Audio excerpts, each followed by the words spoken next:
Low grain prices typically equate to lower land values across the Midwest, and while that is the case this year, land sales are brisk.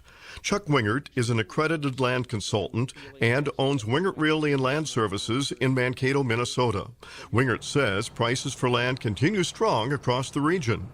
Right now we've seen actually a little bit of a resurgence. We've had a tremendous crop, and in spite of usually during harvest we see commodity prices go down, we actually saw a nice rebound. And attitudes have come around where we've actually seen some nice upward movement. For the past couple of years, many investors have sat on the sidelines and have not been active buyers of farmland. However, that trend seems to be changing. The investors who have been sitting on the sidelines the last 3-4 years and just saying, we see what's going on, we're just going to wait. Some of them are coming back extremely aggressively and feeling, yes, that we might see a little more downturn yet next year. But you're never going to guess the bottom, and most of the buyers out there now they're buying for the next 10-20 years.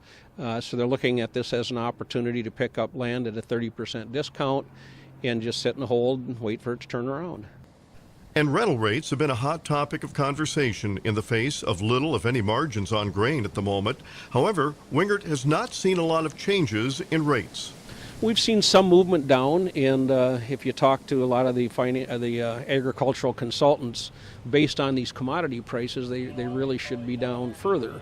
But we're not seeing a lot of movement down, and the ones that are open for discussion are holding pretty strong, 250, 275 on a lot of those. With commodity prices generally low across the country, most people would think farmland values would follow.